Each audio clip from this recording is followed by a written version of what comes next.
So, a lot of reviews are coming out today of the Google Pixel Fold 2 or the Google Pixel 9 Pro Fold. And I'm not getting mine until release day, which is Thursday. So, I'm kind of getting jealous already from all the positive reviews of the Pixel Fold 2.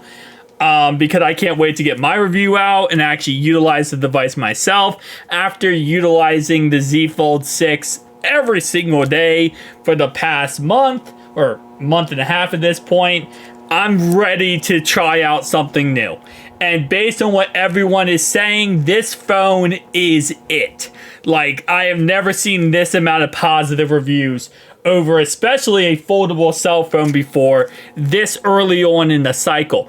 But again, everything, thinness of this device is beautiful. The inside display, outside display, all perfect. And now it even has even more great features.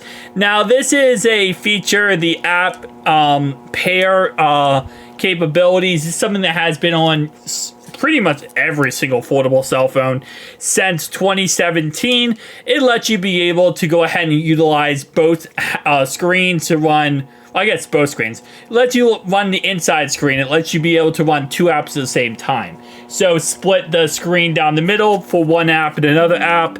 Again, something that has been available for a pretty long time. So it's nice to see this is actually now coming to the Google Pixel Fold.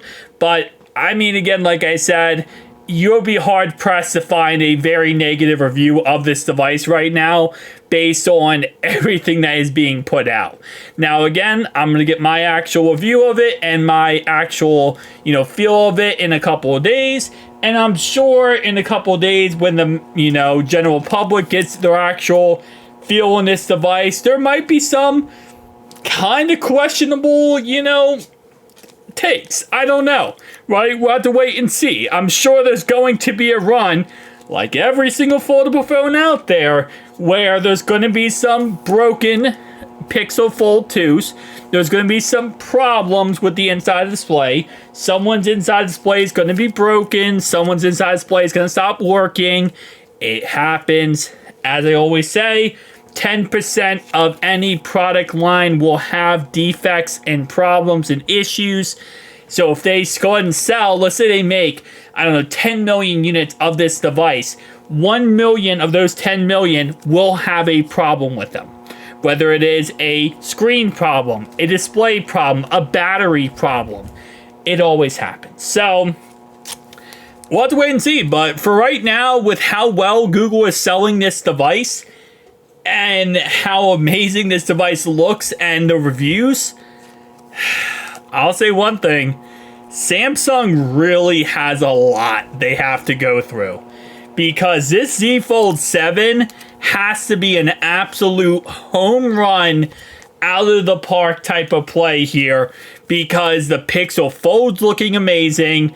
The OnePlus Open next January is going to be really freaking amazing. The OnePlus Open 2. Because that's just going to be the Oppo Find N4, obviously redone. And you got so many, you got the tri-foldable phones now coming out, and I'm sure Google is going to jump on that trend eventually. Samsung is not going to be the top dog for long. They're already losing it out in China and almost close in South Korea with Honor. Honor is now beating them out over there. So Samsung, I don't know what you're going to do with the Z Fold 7, but you better give us something that we can work with, because right now, all these companies are coming in and packing a punch. You're going to have to fight back if you can.